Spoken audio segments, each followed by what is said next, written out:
Bonjour, aujourd'hui on va voir l'art du calme intérieur d'Eckhart Tolle. C'est une invitation à explorer le silence, la pleine conscience et l'instant présent pour retrouver la paix intérieure.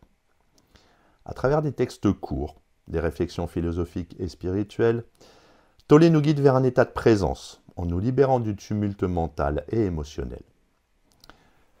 Dès les premières pages, l'auteur insiste sur le fait que le calme n'est pas un objectif à atteindre dans le futur, mais une qualité inhérente que l'on découvre dans l'instant présent.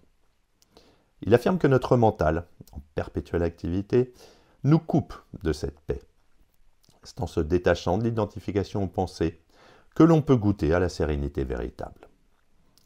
Tolle explore ensuite la notion de présence, qu'il définit comme l'état de conscience qui transcende le mental.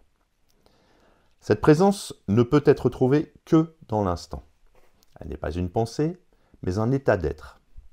Il propose des exercices simples comme se concentrer sur la respiration ou écouter les sons ambiants pour cultiver cette présence.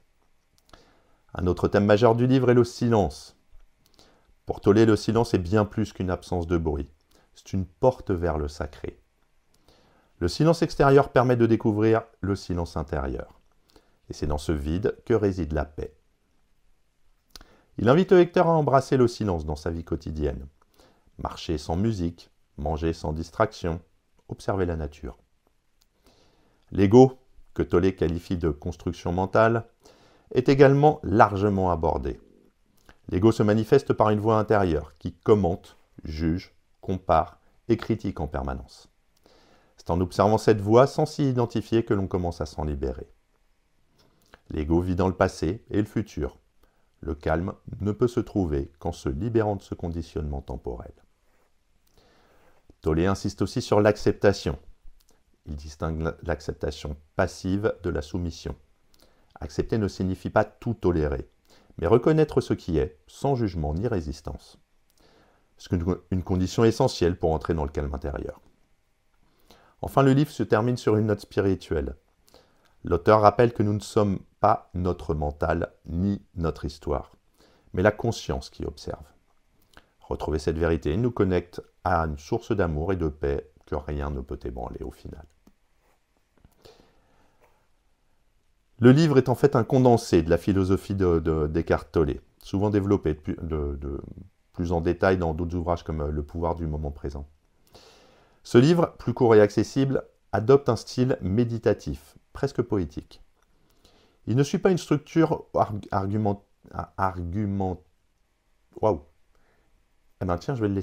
Il ne suit pas une structure argumentative classique. Voilà.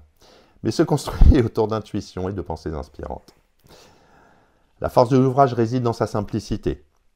Tolle ne cherche pas à convaincre par des démonstrations logiques, mais à éveiller une expérience.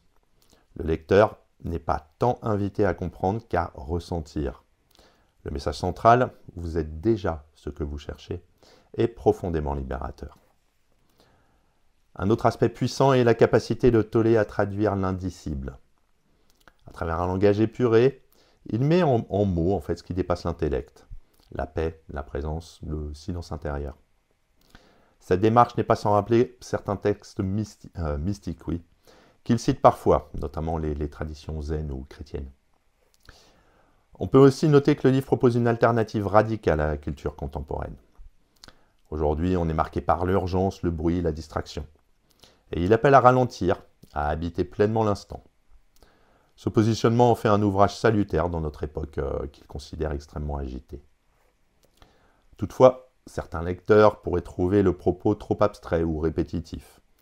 L'absence de narration linéaire ou de progrès logique peut dérouter. Mais cette forme sert le fond, c'est-à-dire que le calme ne se raisonne pas, il se ressent.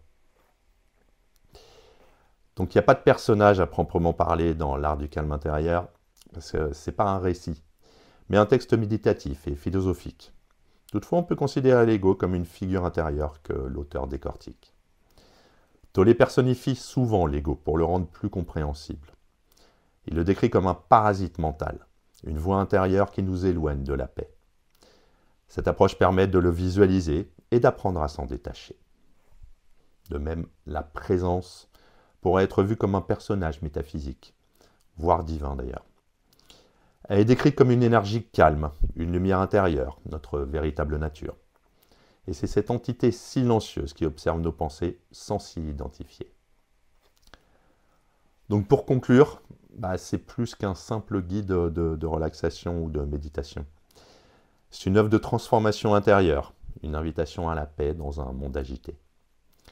À travers une écriture dépouillée et inspirante, l'auteur nous rappelle que la sérénité n'est pas à chercher à l'extérieur, mais à redécouvrir en soi. Ce livre est particulièrement utile à tous ceux qui se sentent dépassés par le stress, les pensées incessantes ou les émotions négatives. En proposant une voie directe vers le calme par l'instant présent, Tollé nous ouvre la porte à une autre manière de vivre, plus simple, plus lucide, plus aimante. Ce n'est pas un livre à lire rapidement, mais à savourer, à méditer, à relire. Chaque passage peut devenir un point d'ancrage, une respiration dans le tumulte du quotidien. Donc en cela, l'art du calme intérieur est une œuvre précieuse pour quiconque cherche à se reconnecter à l'essentiel. À bientôt.